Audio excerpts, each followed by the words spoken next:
Yo! Yes, everybody, we are back with another batch chapter review for Kagurabachi, ladies and gentlemen. Yes, we are here with chapters 85 or 87 throughout. I don't know, y'all. We'll figure it out as we go along. Now, originally, I'd actually made a review for chapter 86, which I'll include at the end of this video, but I didn't just because I forgot. I'm not even gonna hold you. But a lot has happened with the conclusion of Samura and Chihiro's fight. Chihiro actually managed to get through to Samura. Samura actually restored his sight in his eyes, so he actually look his daughter in the eyes and actually see her future. I ain't gonna hold you. Samura's dead. 100%. Like, I'll take bets. Listen, I'll take bets. Let's give it like 10 chapters. You know what? No, let's make it 12. I say 12 chapters, maybe 13 before Samura bites the bullet, because there's no way. His arc's done. His arc's complete. He has nothing more to grow from. It's not happening, bro. I'm sorry to tell y'all, chat. But Chihiro and Samura are on their way to the Kamunabi raid that is currently going on with the Hishaku, and some interesting stuff is kind of rearing its head, especially with the latest chapter. Good stuff in this latest chapter. It tackles an issue that I said was Kagurabachi's biggest weakness. It's playing on it. Ooh, but we gotta wait, chat. We gotta hold on, stay with me. So with chapter 87, we have Azami finishing his fight against this puppet. Now, a lot of people had guessed when this chapter first airing, they were upset that we didn't get to see Azami's fight with the supposed samurai Hishaku member, but obviously a lot of people thought, like, this is probably a Sasori situation. This isn't the real guy, because Hokuzono, it would really make people, and especially myself, upset if we didn't get to see this fight. But Azami even says something feels off. This isn't right. And so we actually jump back to Uraha as well as Hakuri. Dude, I forgot his name for a second. Holy shit. It's been a minute since I've done a chapter review. So we jump back to Uraha as well as Hakuri facing down some Hishaku members. And on page 4 of chapter 87, we get introduced to the rest of the Hishaku. We have one guy with the worst haircut I've seen possibly ever in the history of anime and manga. I don't know what you got going on. Bro, is that a headband or is that your actual hair? I don't know. And then with the mutton chops too, Jesus Christ, the cosplay is gonna be ugly as sin when the anime arrives. Father Jesus. So then we once again see Jin Hishaku, this young kid who people are calling Carlos for some reason. I don't know where Carlos came from. I'm gonna be honest with you. And then we have Jane Hishaku, or Lady Hishaku. Now again, we don't know her name yet, but also it is widely theorized that she was the one who landed the killing blow on Chihiro's father, and supposedly might have gave him his scar, but this is unconfirmed at this time.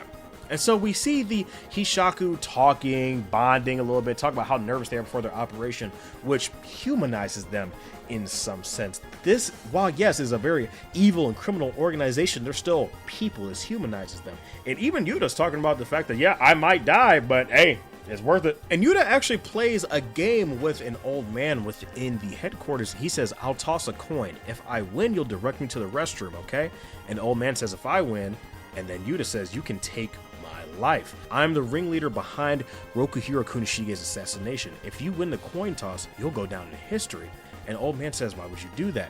We're about to risk our lives. Before we do, I'd like to relieve myself, find a bathroom yourself, and leave me out of it. So something very weird happens here. So when Yuta puts his hands on top of the coin and below the coin, we see his eyes black out, and we see the hallway, presumably where the sword saint is being held.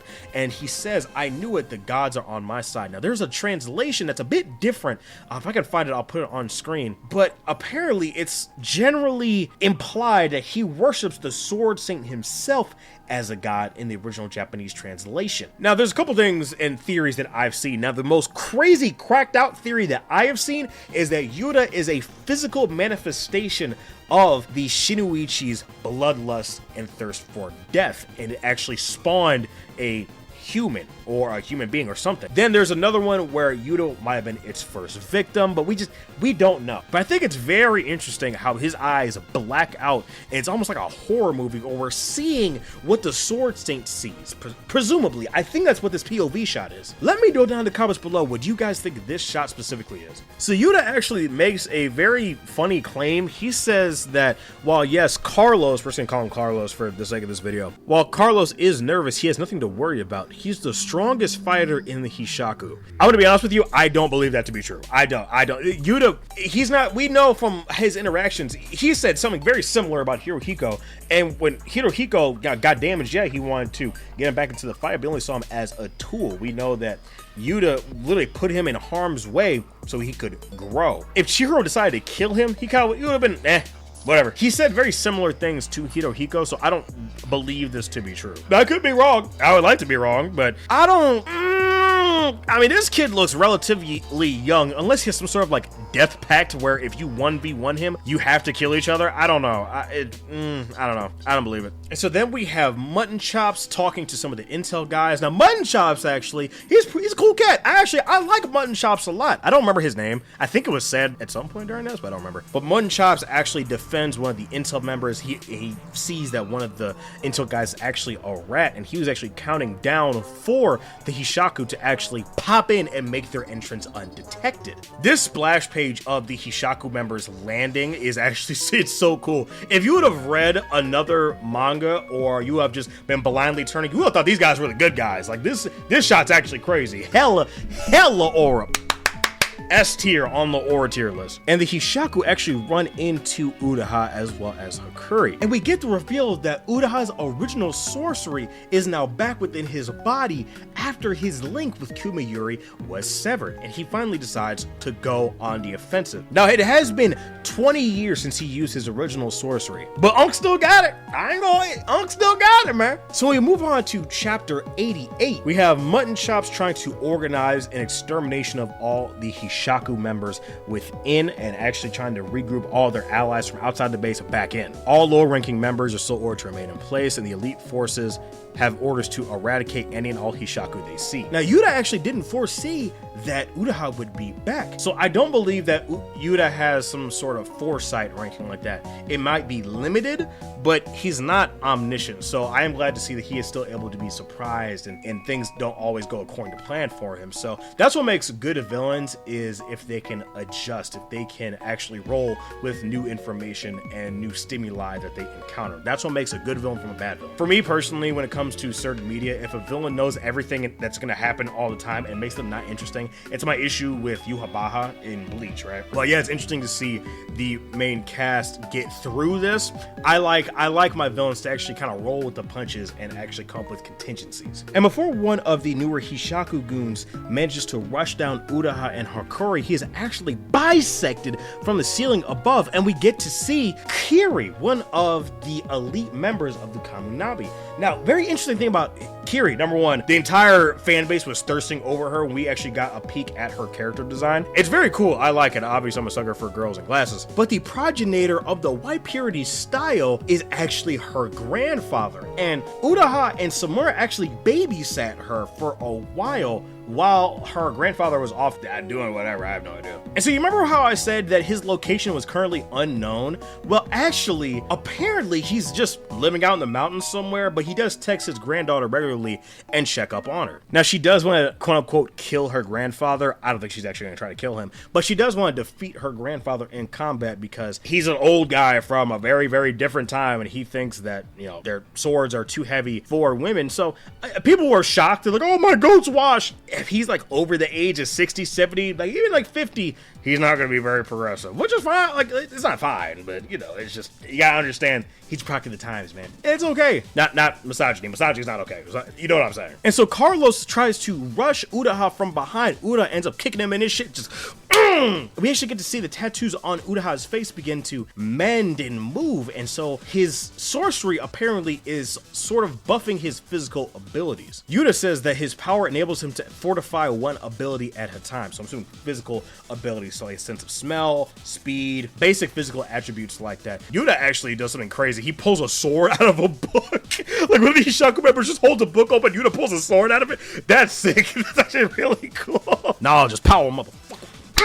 Now, Yura says that they are running out of time. Now, what time they might be losing, I don't necessarily know. I don't think that the Sword Saint is going to pass away or anything like that. But he seems to have been activated around the time that Yura showed up. So they're definitely linked in some way, but I'm confused on what time limit that they have. Because so far, the Hishaku have to drop on the Kamunabi. Yura says that their job is to create momentary confusion, nothing more. And he says, we have a card, the death match. Now, again, I don't know what this death match might be. I'm assuming it's what Carlos's ability is, or something related to the Sword Saint. I don't know. I'm not entirely sure. But the Sword Saint, again, has not moved in 18 years. He has not moved a muscle. Most people would die of like starvation and things like that, but the seals are the only things keeping him alive. So most people wouldn't even have the energy to move, but he actually stands up. So I don't know. There's something else going on here. Let me know down in the comments below what you guys think. So then when we go to chapter 89, woo, some of the good stuff I was trying to get to, chat. So we get a bit of lore surrounding Misaka, the previous wielder of Cloud Gouger. Now, this man had all types of aura. Just in the small screenshot that we saw of the war between the sword bearers and the Sword Saint, he had like this nigga's wingspan was like just 9 feet. He was huge. But apparently he was 20 years old and he was hailed far and wide as a swordsman on par with Samura. Now, this man was a demon. Okay, he was racking up bodies. You know how like, oh, Samura discovered the true realm of Tobumune and he was a problem? Can you imagine a true realm with like a rapid fire maze coming out back and forth across the sky? This man, bro, I gotta see it. I gotta see the whole flashback. I'm hyped. I'm hyped, chat. But apparently, around the time of Kunishige's assassination, Misaka was ambushed in his home and killed by the Samurai Hishaku as well. Now, the Samurai Hishaku is actually elsewhere and he's waiting on orders from Hatshaku. Now, I will say, I actually really like his design. I like the mustache. You don't see a lot of mustaches for some reason in modern shonen. I'm seeing a lot of thirst tweets for him, so I guess the female fan base likes how he looks. I don't know, hey, y'all let me know. But this guy's swordsmanship is crazy. He slices a cigarette. By the way, this is the second time a cigarette has been sliced in this manga. Very peculiar. Because the first time it happened, it was in the temple with Samura. He cut it into 4. But this guy actually lit this dude's cigarette with his sword tip. That's cool. In anime, it's going to be so sick. But clearly, this guy is an issue. He's a bit of a flirt with everybody. Apparently, if you manipulate spirit energy skillfully enough, you can achieve ultra hot temperatures with mere fiction. What does that remind me of? That's from something. There's something else that's from that you can like. Am I crazy? It might be One Piece. Maybe. I don't know. Editor, put something in here that kind of relates to that. But Hokuto is actually the Samurai Hishaku's name, and he actually gets called into the raid by Hatshaku. Now, Hatshaku does a little bit of glazing, gives a little bit of exposition, and we actually find out that Misaka was taken down by Hokuto when he was out of shape. He was overweight. Apparently, the war traumatized him so bad, and things that he did, he just never struck up his sword again, and he was never the same. And so Hokuto was actually upset that he killed that Misaka. He's like, man, I never got to go out. I never actually got to get my fangs wet. So he's got bloodlust. I like him a little bit. People are theorizing that he's similar to the Kaguri because he gets word that Uraha's alive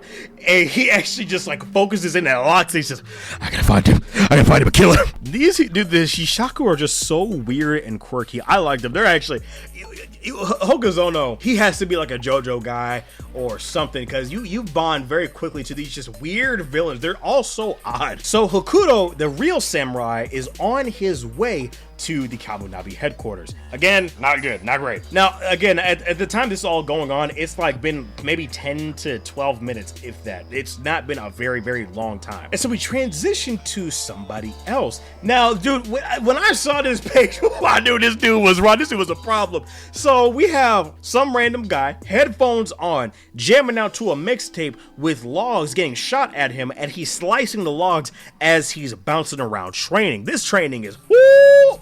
That's fire. I cannot wait to hear the music that they use in the anime. This is like the third time I mentioned the anime. I'm excited.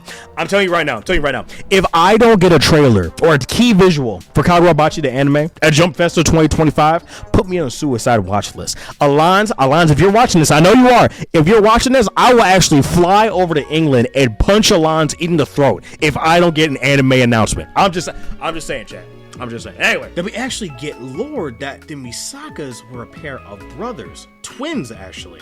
They were gifted sword fighters, the strongest in their village, and when the Seitei War began, the eldest brother was selected to wield the Cloud Gouger blade, and together they were invincible. Actually, this younger Misaka fought on the battlefield as well. But when it was actually time to choose bearer of the next set of blades, Uraha was chosen, not the younger Misaka brother. Kumayori actually was the last blade that was forged apart from the Shinushi. Very interesting. Now, this is according to him. Nobody knows about Enten really. At this time, rather, excuse me. Enten wasn't made. It was actually forged along with Kunishige and Chihiro.